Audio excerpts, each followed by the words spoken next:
just what has changed when it comes to the AFC North and Dynasty football. That's what we're going to talk about in today's video. As always, if you could like this video and subscribe to the channel, that would be fantastic. I am solo today talking about the Dynasty outlook about 6 weeks into the 2023 NFL season for the AFC North. Again, recording this on Wednesday, October 18th, so we are on the brink of Week 7 starting. So keep that in mind whenever you watch this video. Things can change for sure. And yeah, we're just going to get right into it, talk about Dynasty football and kind of just what's changed over the first 6 weeks. Because like it or not, even though it's Dynasty, it's still a very week-to-week type of league, yeah?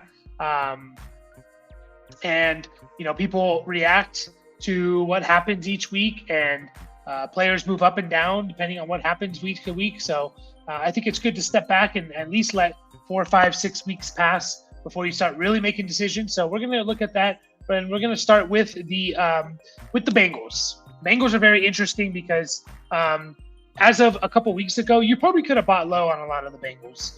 Jamar Chase, maybe Joe Burrow. People were really, really afraid of what they were seeing and possibly overreacting. You maybe could have bought low on them, you know?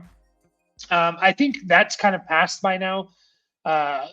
You know, Burrow has looked better the last couple weeks. They're on a bye now, and, you know, they assumingly will get healthy, I would hope. And so, yeah, I think it's kind of, if you still can somehow buy low on any of the Bengals, on a Joe Burrow, who I still think is a top 5 dynasty quarterback, Jamar Chase is still, you know, a top 3 dynasty receiver, do it. Now, the one area I would like to talk about with the Bengals is T. Higgins. It's going to be very interesting to see how the rest of the season plays out for T. Higgins, because we could be seeing, and I'm not saying this is for sure going to happen, but we could be seeing someone who at the beginning of this year was kind of at the peak of their dynasty value.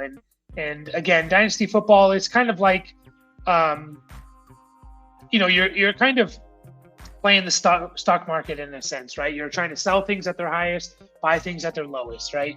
And you know, T. Higgins coming into the year, I think he was like a top 12 wide receiver in Dynasty. You know, young player who, you know, he's not even 25 years old yet, and he was the top 12 receiver last year, I believe, at least in points per game. And so he was a top 12 receiver. He's fallen over the last month. He's down to a wide receiver 20.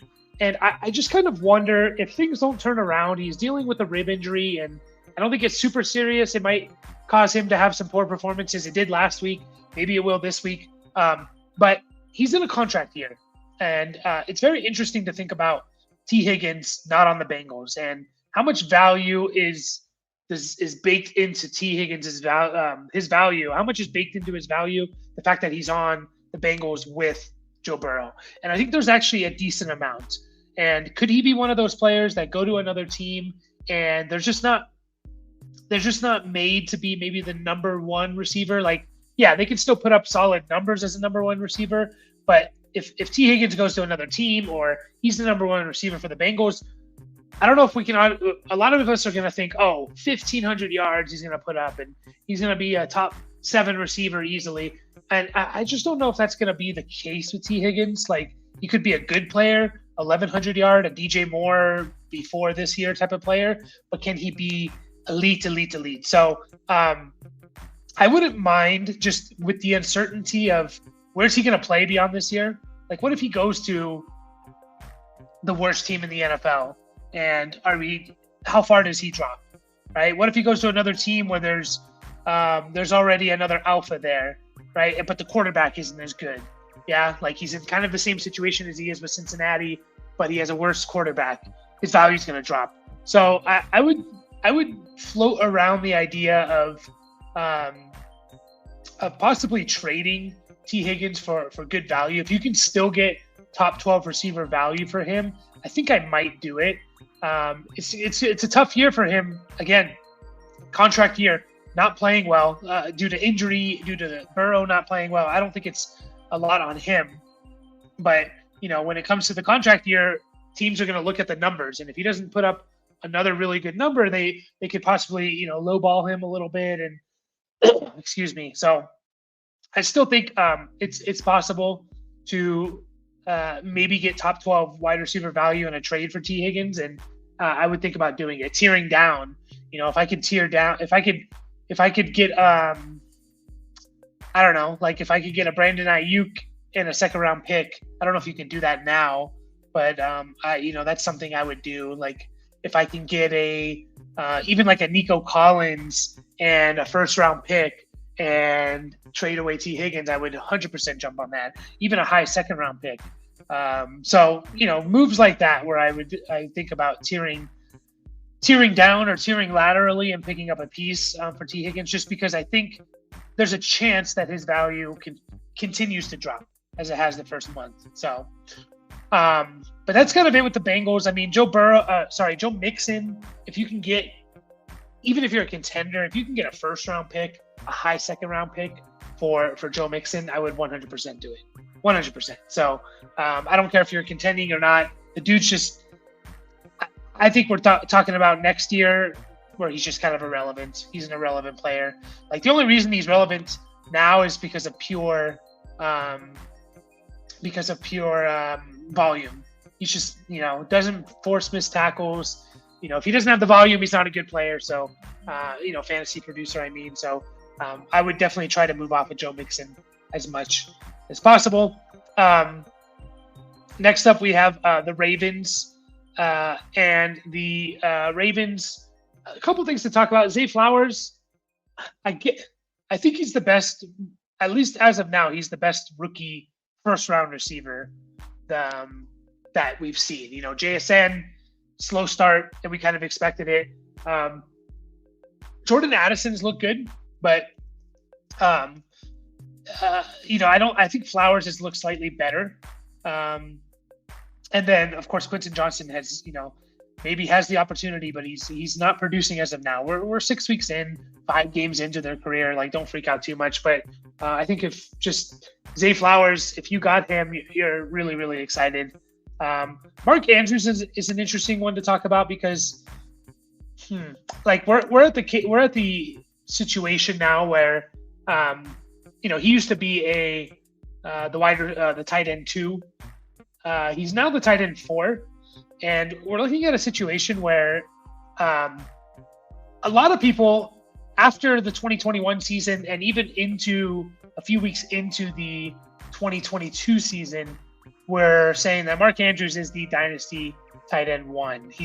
And in terms of redraft value, he's right there with Kelsey, right? That's what people were thinking. And the fact of the matter is now we've seen 6 years from Mark Andrews, and we've seen one truly difference-making year. We've seen a couple really good years, 2019, 850 yards, 10 touchdowns, even 2020, 700 yards, 7 touchdowns, 2022, 850 yards, 5 touchdowns. These are really good years for tight ends, but they're not truly needle-moving, difference-making numbers. They're not. The 2021 is almost 1,400 yards and 9 touchdowns.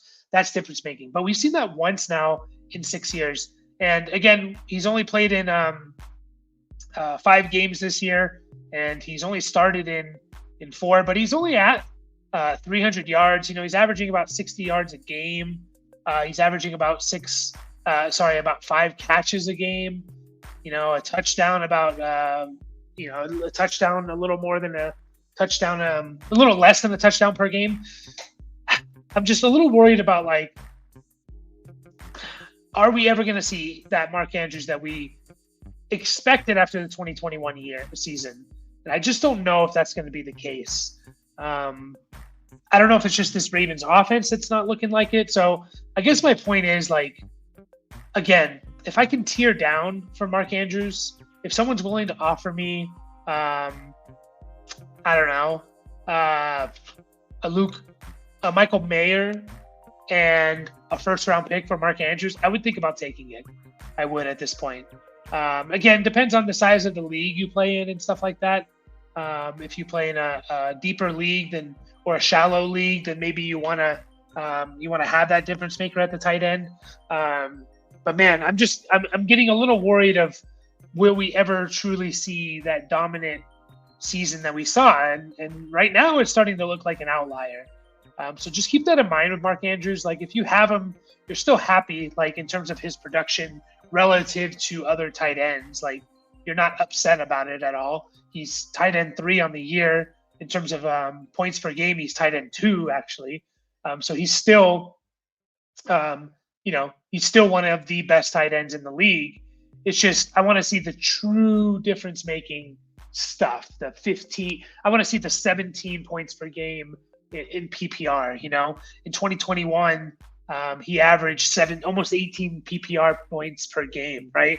I want to see that level of stuff. I want to see Travis Kelce consistent stuff of 16, 17, 18 points per game for a tight end. And, right now you're getting about just under 15 points. So again, keep it in mind, like always be flexible with your players. Don't just automatically think, no way, I can't trade away Mark Andrews, blah, blah, blah.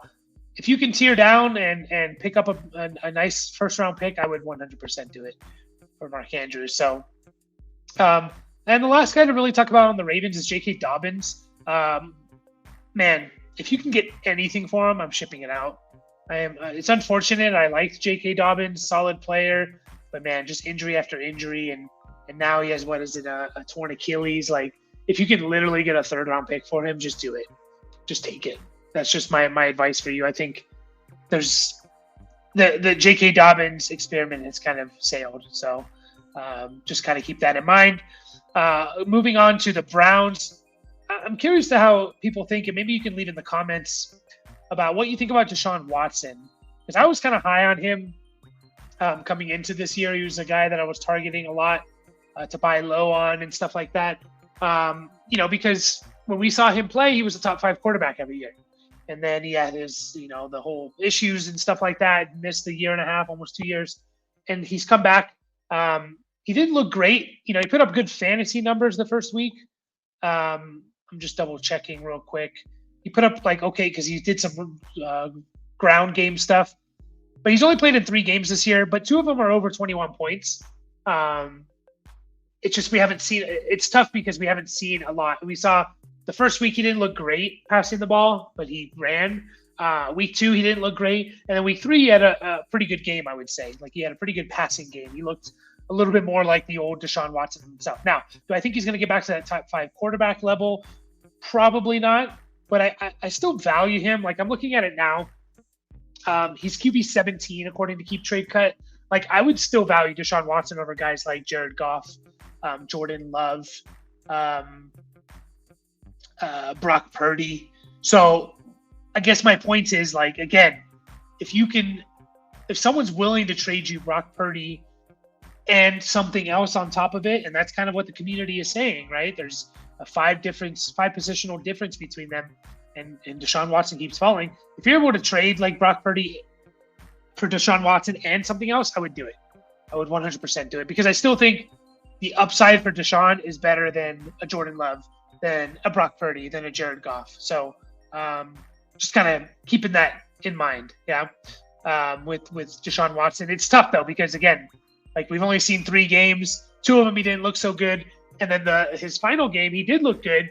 The week 3, and you're thinking, okay, here we go. He's going to get back going, and then he hurts the shoulder. Now, if he has a serious shoulder injury, that kind of changes everything, right?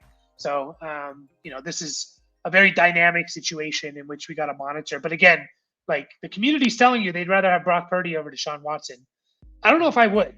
Again, Brock Purdy's a fine player, consistent player. At least for the next couple of years, he's going to be on a pretty good offense with good playmakers, and maybe beyond that. But here's the fact of the matter is, I think Brock Purdy's had 1 game of over 22 points in fantasy. He's had 1 game of over 22 points since he took over in 2022, by the way, not just this year. And it took 4 touchdowns to do that. And even with 4 touchdowns, he still only put up 26 points. Really good game. But, if Lamar Jackson throws 4 touchdowns, you're having a 35-point game, right? So just for reference, he's very consistent, but, we're not going to spend too much time on Brock Purdy. But just that's kind of my whole philosophy when it comes to, maybe tearing down what people are saying is a tier down from Purdy to Watson and picking something up, I think is a great process move that can really help your team in the future. And then Nick Chubb, he's kind of in that Deshaun Watson, that J.K. Dobbins area where if I can get like a third round pick for him, I'm taking it. Anything lower, I'll probably just hold on and wait. But man, you're talking about a 28-year-old running back that had a major knee injury. Like, he might not even be ready for next year. What's he going to look like when he comes back? Just all of these things. So, yeah, I think just trying to think about that. And in terms of Nick Chubb, like if you can get a second round pick for him, do it. Probably wouldn't sell him anything lower than a third. So on to our last one. We have the Steelers. And a guy that I was never really high on is Kenny Pickett. And Kenny Pickett is not someone that I've ever been excited about, even when he was drafted. He probably rose a lot during the preseason. I'm just kind of checking right now. Again, keep trade cut. I like to see what the community's thinking. So before the preseason started, he was looking like he was around. He actually didn't change that much. I'm a little surprised. He was looking around like QB 18, 19, and he kind of stayed there. And he's dipped since the season started. And I think that's fair. And honestly, like, if he's your second quarterback in the Superflex, you're in trouble. If he's your third, okay. But man, if I can get like a second round pick for Kenny Pickett, I'd probably do it. I just don't see it with him. Man, if I can get a first, 1,000% doing it. If I can get a second and another piece, like, I'm doing it. Kenny Pickett, I don't think it's happening with him, unfortunately. I really don't think it's happening. So we are just keep that in mind. Like, this offense has looked bad, and maybe it's the offensive coordinator. And the thing that's positive for Kenny Pickett is he's on the Steelers, and they're very loyal to their running backs, to their quarterbacks and to their players in general. So I do think they'll give him some more time, but I just don't see it happening with Kenny Pickett. Like, if he's your third quarterback in a Superflex, fine. Anything beyond that, like, you need to think about replacing that. And then, man, Najee Harris, like, how the mighty have fallen with Najee Harris. I'm just going to look at, I'm pretty sure he was like a top 3 running back in Dynasty at some point. I'm just going to look. Najee Harris, all time. His highest looks like it's about RB2. RB2 after at the start of the 2022 season, he was RB2. Yeah. By end of October in 2022, he was RB20. Yeah. And now he's RB36. So what can we learn from this? We can learn in terms of Dynasty. Sorry, guys. What can we learn in terms of Dynasty? Trading when people are at their highest point, especially running backs, trading when they're at their highest point before the dip happens, right? You literally could have traded Najee Harris. His value was like an easy mid-first round pick. Yeah, an easy mid-first round pick. And now it's like, what can you get for him? Yeah, what can you get for him? Like, Najee Harris is being valued the same as Rachaad White, Jalen Warren, Baker Mayfield, a late 2024 second. That's what he's worth. So what we can learn here is sell high when you can, especially on running backs. They're too volatile. They're too volatile. And there's very few running backs that you can look beyond this coming year and really say, okay, I know what they're going to give me in 2024. I know what they're going to give me in 2025. It's like Bijan Robinson, maybe Jahmyr Gibbs, maybe Breece Hall. And I don't think there's that much more. Even guys like CMC, it's like, well, how many more years does he have, really? So the point is, if someone values, I'm just going to look at the running back list here, guys, and tell you some running backs here where, let's see, a Josh Jacobs, Another example of a guy that's a top 12 running back. Is this the highest he's ever going to get? He had his best season after 4 seasons? His 5th season in the league, he had his best season. Like, those are prime guys to trade away at that time. David Montgomery, people are valuing him as RB14. Like, if someone's willing, and let me just see what that means in terms of other players. If someone's willing to give you Kyle Pitts for David Montgomery, I would do it. That's what this is saying. If someone's willing to give you, even like a Christian Watson, who I'm not even a big fan of, I would probably do it.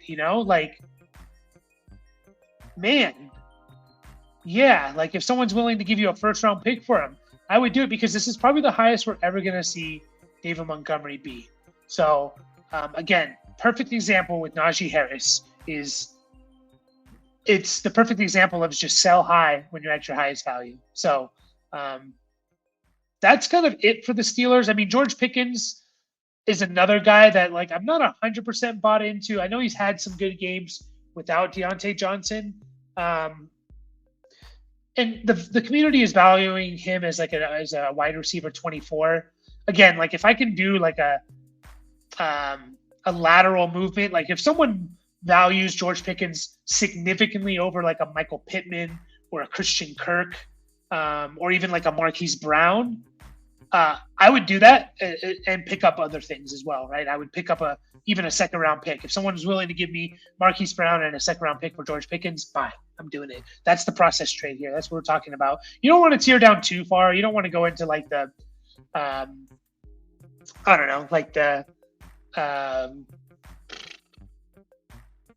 Jerry Jeudy levels and stuff like that. But, if you can get in a similar tier receiver according to the community and pick up something for George Pickens, because I just don't know if he's ever going to be that alpha player. He could have like a Devontae Parker type of season where he's a top 12 wide receiver randomly after like a few years. But I just don't see it with George Pickens ever being that true alpha. We've played 5 games this year. I believe, I'm just going to double check. I believe Deontay's only played in 1 game, if I remember it correctly. Deontay's only played it. He left the game early. So now we basically have 4 games without Deontay Johnson. And he's put up about 350 yards on 17 catches, right? So he's not like, and 33 targets. So what is that? 8 targets a game and about 4 catches a game. Yeah. And you're getting, 70 yards or so a game, something like that. 80 yards a game. If I can do math, I can't.